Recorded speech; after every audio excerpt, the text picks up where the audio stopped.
You know, just out here hanging out with Gucci Man LaFleur. He's out, in case you haven't heard. Welcome home, Trap God. All right, so today I'm at the OSS store. Usually Phil Bra handles the store on Sundays, but I agreed to switch with him this Sunday. I'm very aware that I'm missing the contest advance tonight, but you know, duty calls, so I'm out here. So for today, I decided to tackle a lot of you guys' questions. A lot of you guys seem to have enjoyed my business talk video that I'll link right here. And this is gonna be a little bit of a follow-up to that. I'm opening the floor to a little bit of discussion. I'll try to keep this somewhere between like a 15 to 18 minute video. I don't wanna make it too long and drawn out, but I'll try and answer as many business related questions. Obviously you guys will have some personal ones, so I'll try and address those as well. But I wanna get to the real nitty gritty of the business world and what we have here and what are your concerns. So let's get to it. All right, so usually when I do a Q&A, I'll throw a picture up on Instagram, which is my preferred social media platform, besides YouTube obviously. So follow me on Instagram for the next Q&A. It's at Alfredo Mancuso, same for Twitter, same for Snapchat, and any other social media. I usually take that name, so hit me up there. The post has been up for about 50 minutes. You guys already have about a couple hundred questions. So I'm gonna start tackling them. I'm gonna try and jump around. I'll do a couple at the beginning, scroll down to the bottom, and then go in the middle, and we'll see how long this takes. I don't wanna bore you guys, but I wanna address a lot of the questions you guys have. So here we go. Number one, Jesse asked, why did you start YouTube? For a lot of you guys that may or may not know, The Come Up is one of our main businesses. Adam and I are partners on that. And we've been doing videos on The Come Up for a very long time. And before the name vlogs or webisodes or anything like that, we've always been making some sort of interactive video content, whether it was Instagram slams, a day at the skate park, whatever, either Nate Richter, Adam, or myself usually filmed, or we're the main people in the videos. So we've always been doing YouTube. This isn't exactly new. The only difference is that on June 27th of this year, basically right after VidCon, it's a convention that's in Orange County, not too far from my house.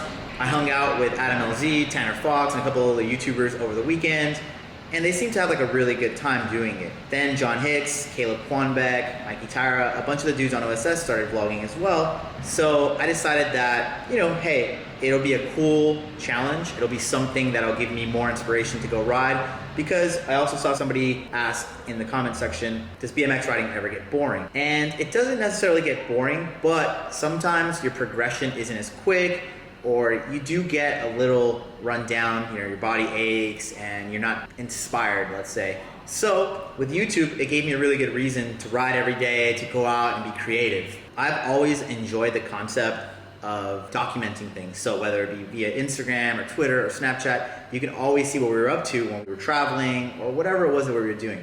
So with YouTube, it gave me a really good platform to incorporate things that I like in my personal life, as well as things that I do in my business life, and BMX, which basically all of it is intertwined or commingled. I'm a professional BMX rider, I own BMX businesses, all my friends are BMX riders, and my brother rides BMX. So my whole life in a nutshell has been around the BMX world. Again, YouTube is giving me a good platform to basically structure that, schedule it in a 7-day-a-week program. I'm on vlog. I believe this will be the 160th episode I've done in a row.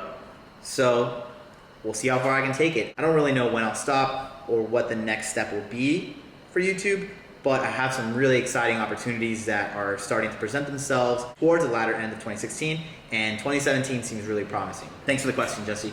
A lot of you guys are asking a lot of questions for Adam and Xavier Wulf. I didn't mean to be misleading. I just really like that photo.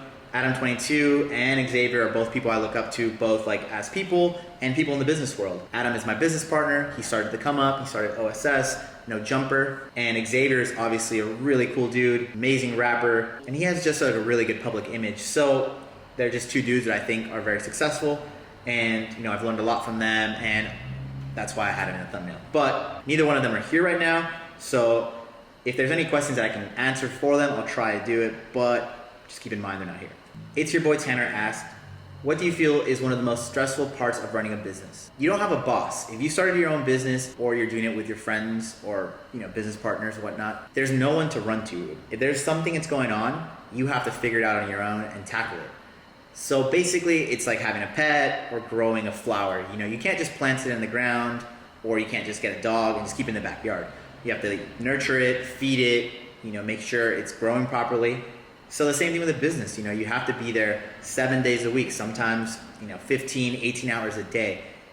And the most stressful part is that business and anything technology based is ever evolving. So you always have to stay at least a step ahead, or at the very least on pace. Once you start getting behind, it really gets overwhelming because you have your personal life, you have your hobbies, and you have to put all that aside in order to really tackle the issues and make your business successful, whether it's a nonprofit, whether it's a small BMX brand, or it's a huge multi-million-dollar corporation, you know? Tyler Rutman asked, is it hard to start a business? Going online and downloading the applications and filing for a business is not too difficult. But the hard part is, figuring it all out, getting the game plan, and then starting. For anything, the hardest part is starting. So once you've decided and once you want to start moving forward, then the pieces start coming into place as long as you have a good plan and you execute properly. I feel like there will be more answers to this as I answer more questions. I'll elaborate more on that. All right, so the camera was a little far and the audio wasn't the best at the beginning. Also, the lights were a little off, so I changed all that up, but we'll continue it. Owen Michael asked, is YouTube the only way to make substantial money from a BMX bike? No, YouTube isn't the only way. Honestly, if you're a BMX pro and you're in the upper echelon, so let's say Dennis Anderson, Chad Curley, Garrett Reynolds, those dudes, you can make a really good living. But obviously, you have to be one of the handful of dudes that are up at that level. Just like in the music world, like Lil Wayne, J. Cole, Drake, those are the musicians that are making tons of money, but everyone underneath them isn't making exactly what you think they would be making. It's the same thing with YouTube, you can make a comfortable living if you're in the hundreds of thousands of subscribers range, but if you're subpar and you don't do it daily or anything like that, it's just like anything. You can make a comfortable living, but it's not the only way to generate an income. I saw another couple questions as to if I'm doing YouTube for money or anything like that. No. Again, I started YouTube because I thought it would be a cool challenge, something to refresh my outlook on BMX and, add a new twist. Also, I really just enjoy the feedback I get from you guys. The part of creating is really cool. Going out every day and having something interesting or new for you guys, or even just a cool session with my friends and, getting creative with the angles, now using the drone, incorporating time lapse and stuff like that. I really just enjoy that stuff. Although I'm not the best and I'm just learning all this on my own, it's really fun to create something. I'm not gonna go out and say that, revenue and compensation isn't nice, but I've obviously part of different companies and I've always been well diversified. So no, if I stop YouTubing tomorrow, my financials don't take a substantial plunge, but it is nice to receive a just compensation for the effort I put in. There's a lot of questions to go through. I'm gonna try and handle some of the ones that I need to elaborate on less. So Justin Finlay asked, how long have you been riding and do you ever get bored of it? Again, it's not that I got bored, it's just that if you're not always working to film a BMX edit, then you just go out and have fun with your friends and you don't document it. And with vlogging, it allows me to go out and film some clips of myself, film some clips of my friends, and then incorporate it with cool conversations or jokes, and then have a finished product for you guys. Same thing with BMX, this is giving me a new challenge, and because I'm riding more, I feel more comfortable, so I am stacking up some clips to, have an edit out for you guys pretty soon. Jet Steen asks, how much money would you have to set aside before you start up a business? A number that I've always heard thrown around when starting almost any type of business has always been $25,000. And it kind of does make sense in the sense that, let's say you're gonna start a clothing company, right? So you need to have, number one, a plan. So what is your clothing company gonna be comprised of? Who's your target audience? How are you gonna market it? Where are you getting your products from? The look, the graphics, the feel, the branding, and how are you gonna distribute it? So there's a good rule of thumb. 50% of all pricing is based on marketing. So that means, for instance, and these are arbitrary figures, let's say you buy a shirt for $5 and then it costs you $5 to make it, to get it bagged, tagged, sent to your place, and ready for sale. So that's 10 bucks in. And let's say you're doing a really good job so you can double your money. So you're selling it for 20 bucks. When you sell the shirt for $20, you have a $10 profit. Now, in order to sell more shirts, you're gonna have to advertise it. So you can go on Facebook and buy ads, you can take out an advertisement on a website, on a billboard, whatever it is. But now you have to use the $10 margin that you have and invest a portion of that in order to get the advertisement. So let's say a billboard costs, and again, arbitrary figures, $100. So now you need to sell 10 shirts to make a $100 profit, correct? Wrong. Now you need to sell 20 shirts because you want to have a $100 profit, and then you want to have $100 that you put into the ad. So with that being said, let's say that for your first 6 months you're not making any kind of money. Well, you need to have money to pay for your life. So your rent, your utilities, your food, your transportation, and other costs that come up when you're trying to run this business. So if you have $25,000 in the bank, then let's say you want to have a little warehouse and that costs you $500 a month. Let's say between gas and food, you're another $700. And for the simplicity of numbers, you have another $800 in rent. So you're looking at $2,000 overhead a month. So in a year, 2 times 12 is $24,000. So if you have the $25,000 set aside, you don't have to stress things, and you can really put the time into designing your shirts, packaging, and doing something that separates them from the pack. All right, so now I'm gonna jump down and answer some of the more current questions. Best part about starting a business from the Jib Spot. Just like YouTube for me, and yes, if you have substantial views a month, then YouTube can be your business. I enjoy the process of thinking of an idea, manifesting it, creating it, making it interesting, editing it, adding music, adding time lapses, working on the thumbnail, on the title, and then uploading it, and then crossing my fingers and seeing the instant gratification of how many likes, how many comments, how many views, and what you guys think of the video. So business is the same thing. You know, I'm super, super grateful and blessed to have all of you guys that, you know, subscribe to my channel, that come to the store and support us, that buy our clothing, that come to our jams, that like our riders, all of this stuff. And I really sincerely enjoy having that interaction with you guys where, you know, I see you guys wearing our clothes, you know, it gets us really stoked that you guys like it. Simply put, I just enjoy the feedback. Also, it is cool to be able to tell someone like, oh yeah, I own a business. You know, people do look at you a different way, and you react by carrying yourself in a different way, you know, when talking about business. So Paperclip asked a really interesting question. What keeps you motivated to keep a business that you started instead of just selling it off? At some point, businesses do start to get stale, and without the proper injection of either cash, capitals, or new ideas coming from like a new business partner or a new employee. And if you don't have all those things readily at your disposal, then your business can start to suffer. So sometimes it is really good to sell a business and see what somebody else can do with it. For the time being, OSS, The Come Up, No Jumper, all of these businesses are things that myself and or Adam are really focused on, and they're like our children. So we try and keep an eye on them, and it is really interesting to be creative, to reinvent yourself when needed, and to just keep it growing. So for the time being, neither one of us have any reason to sell any of our companies. Who is Dylan? Dylan Stark asked, have you ever crashed a scooter? Yes, Dylan.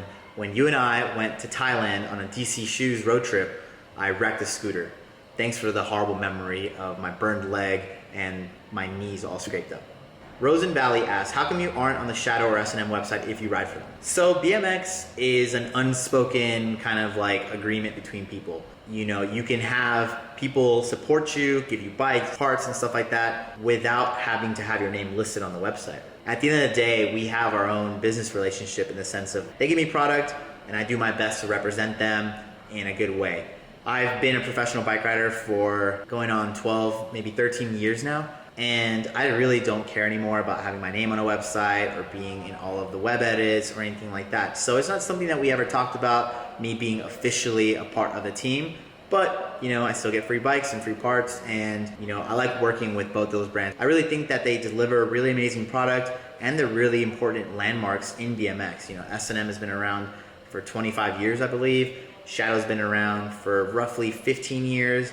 UGP, which were some of the former brands, have been around for about 20 years. So, you know, I think that working with brands like that, whether I'm on a professional flow or just hookup deal, whatever it is cool. And, you know, I'm happy with it. I don't really, again, need my name on a website. Totally Tetanus asks a really good question. Is it hard to run a company with a bunch of friends? Does it become difficult to get work done? Is it harder than hiring a bunch of strangers who have experience? I struggle with this all the time. Today when I came to the store, it was in a pretty rough shape. So it took me about 4 hours to really clean it, organize everything like I like. For the record, I'm OCD and ADD, so when something is really messy, I have to address it before I can get any other work done. So I have to like come in here and sweep and dust and mop and organize everything, then I can start my day. The problem is that both Phil and Nate that work at the store are also my friends. So it's hard for me to like really yell at them and be like, hey, my store is a mess. What the heck, man? So on that end, it has been a challenge. Also, when a person, your friend, or an employee and the company are going in two separate directions, it's really hard to pull your friend aside and kind of explain like, hey, we're gonna have to cut ties, or we're gonna have to cut your hours, or hey, it's just not gonna work out anymore. So on that end, having to basically cut business relationships with your friends is difficult. But one thing I will say, if you have a really good relationship with your friends and you are respectful, then you can have a really, really good thing going. Obviously, Adam and I haven't always seen eye to eye on things, but it's been like 5 years now, and I think we have a really good relationship in the sense that when something needs to be addressed, we don't have a problem telling each other. And while we both can butt heads, it's all been for the better of the business, and I think we've been doing a great job. So on that end, it's not too bad. Best tips for making YouTube videos on the editing side of the videos. Anything that has to do with creativity, so art, music, video editing, anything like that, always speaks on your personality and your aesthetic. So when you start editing, you want to kind of like start developing a certain style, things that you like. And sometimes that happens naturally, sometimes you have to work on it. I find that for my personal editing style, I really like the raw feel of interactions, jokes, banter, that kind of stuff. And I do like a good mix of music. One thing I learned from a high school web design class is that just because you can use all the bells and whistles and cool graphics and all this other stuff doesn't mean you should always include it. Sometimes less is more. So I try to keep my videos pretty raw, pretty bare on the cool graphics and fancy editing stuff. And for what my videos are, I think they work. But it's something that you have to find out on your own and see what works for you. You could take the John Hicks approach, which is very artistic, really good angles, really fast shots and fast cuts. Or you can take a really, really raw angle like Adam. And Adam just basically films everything, cuts it, puts it on a timeline, and just delivers a product. Both work. It's just different ways of doing it. All right, I'm just gonna do a couple more because again, I don't wanna run on too long. Failed Abortion 23 asks, what is the best advice you could give someone about starting a business, and what are the pros and cons of owning a business? I'll answer your second part first and then answer the first part. The pros and cons. Time. You have to really be there for your brand, your company, whatever you're gonna start. You're gonna lose sleep, you're gonna lose friends, you're gonna lose your mind. When we were first building the OSS store, we had 30 days to get it done. And I was literally here all 30 days. Sometimes I would work 20 or 21 hours in one day to make sure that we hit that deadline of when our launch party was gonna be. The cons are, if you want to have a life, you're gonna have to put that aside. The pros are that all your effort can actually be justified and you can be rewarded if your business becomes successful. So on that end, make sure you weigh it out. Is it worth you quitting your job, or again, not having a life and really challenging yourself? The answers to that, you're each gonna have to find out. But for me, it has been really rewarding. And even though it's still an uphill battle, I love each and every aspect of owning my own business, of having businesses with my friends and my brother, and seeing a happy consumer. As far as starting the business, again, number one, have a plan. Think of everything. Think about how you're gonna handle taxes, the day-to-day, when things get rough, where you're gonna get investments from. Do you have your own capital? Are you ready to be told no? Are you ready for your business to fail? If you've answered yes to all of these, then you're good. If there's any of those questions that you don't think you can answer yet, then it's probably not a good time to start a business, because you're gonna fall 9 times out of 10 times. And that one time that you actually do succeed could be luck. So you have to be ready for a huge burden. It's a huge challenge, and not everyone's ready for it. And 9 out of 10 businesses fail within the first 4 to 5 years. So keep that in mind. So this will be the second to last question, I think. The heel asked, who is your biggest business inspiration? Do you feel as if you are successful? What are your next business moves? So in the real world, I've always looked up to Steve Jobs. I think that he, as a creator, as an innovator, and as a pioneer, has done an amazing job. Obviously, his products have revolutionized the world. A lot of us have some sort of Apple product in our day-to-day. So on that end, I do think he's done an exceptional job. In the BMX world, it's been Ron Bonner. He owns the Shadow Conspiracy, Subrosa, Sparkys, which distributes Band, Bone Death, Rant, and a bunch of other brands. And he's one of those people that's like, you know, beloved by many and has a really good business track record. And he has a really good motto that's party like you don't work, work like you don't party. So he's been able to, you know, have a good balance of personal, fun, and business development. And obviously our relationship through the come up, through, you know, him sponsoring me through Shadow Conspiracy, and we're actually gonna be working more and more together. Actually, in a few weeks, I'll be flying out to Florida to meet with him and seeing how we're gonna like better cement our business relationships and our, you know, our friendship and partnership. So he's one of the people that I really look up to in the BMX world. Do you feel like you're successful? Anytime that you have to deal with, you know, an introspective look at yourself, anytime you pat yourself on the shoulder, you're like, oh man, you really killed it, is a time that you're gonna kind of let off the gas and you'll start failing. So I never consider myself a full success or anything like that, because I'm always learning. There's always room for growth. And, you know, like I think as a business person, as an athlete, as a creator, you should always be on the pursuit of bettering yourself. So while I'm very thankful, very grateful, and very happy of where I am in life, I don't consider myself a finished product yet, so I don't consider myself fully successful. But I am happy and I am ever learning. And as far as my next business moves, Adam and I both have always had a mission statement to take BMX to the next level. So whatever that meant, whether it's with Adam and No Jumper, getting more people that are in the hip hop world to see what BMX is like and take a liking for it and, you know, get a bike or just, you know, support BMX brands. Or now with YouTube and like working with different partnerships and collaborations to like make what's been a pastime, a love, and a hobby of mine into something that the world can see and hopefully get inspired, and then they can in turn pick up a BMX bike, pick up a camera, start documenting it, and having the next generation really get hyped on BMX. All right, guys, I just realized I went way over my limit and I'm gonna cut it off here. But, you know, if there's more you guys wanna know, as always, I welcome you guys to leave me a comment. If you enjoyed this video, please like it. And if you enjoy my content, don't forget to subscribe. It really means a lot. Hope you guys enjoyed this video. And as always, I'll see you guys tomorrow for the next vlog. All right, guys, much love. Peace. It's not that we have a short time to live, but that we waste a lot of it.